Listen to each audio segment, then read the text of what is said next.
Well, another interesting article from the NBN today. Seems the NBN's putting out a lot of news press releases at the moment. But anyway, there's another interesting one about power consumption. So the NBN talks about delivering on a commitment to deliver projects that reduce annual energy use of the NBN. So it's actually achieved its December 2025 target. Actually goes through 3 key points about upgrading 84 points of interconnection, POIs.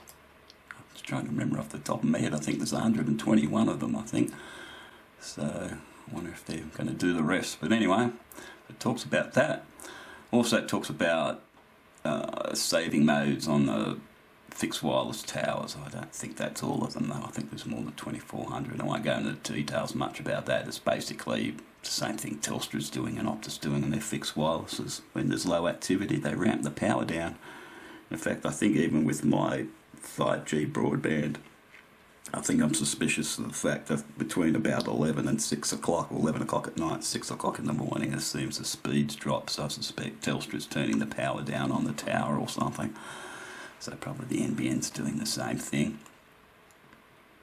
And, more interestingly, NBN's removed approximately 3,200 legacy pay TV line power supplies and associated plant equipment from the NBN hybrid fibre coaxial HFC cable network. It was actually a great photo, which I'll include, which shows a complete pile of junk that was attached to the HFC network.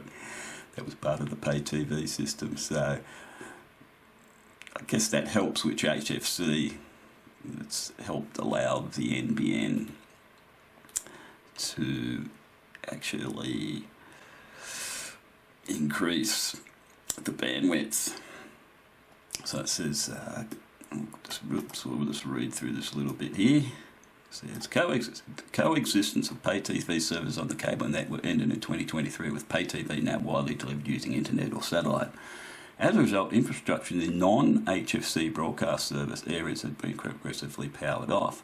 In HFC broadband service areas, NBN Co is now able to fully utilise the full cable bandwidth to greatly improve broadband capacity and efficiency. So in other words, the old pay TV system was holding back the HFC system. So again, what a pile of junk. Why use a pile of junk? It was a pile of junk, still is a pile of junk, because HFC can't do what fibres of the premise does. It's already falling behind what fibres of the premise can actually do. For example, the residential 2,000 megabit per second plan, the 2 gig plan, HFC can only do 100 up.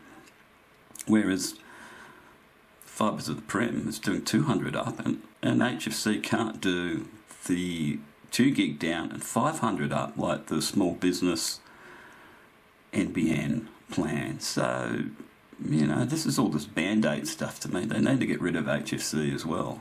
You know, there's still a significant operating cost and electricity cost with it as well. So, you know, they're doing basically band-aid solution. So, you know, as soon as they get rid of fibre to the node and fibre to the curb, which are obviously going to be the priorities, and then they start tackling HFC, which is essentially what the NBN said back in its 2024 corporate plan, that the plan and the goal is to still roll out fibre in the HFC footprint, but that's probably not going to really start in earnest until, you know, maybe the mid-2030s or something, as a guess.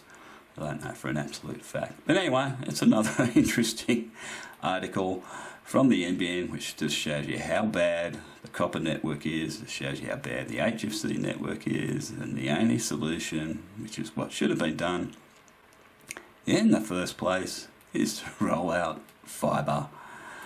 And the article does talk a little bit more about doing just that. So I'll leave the rest of the article for you to read.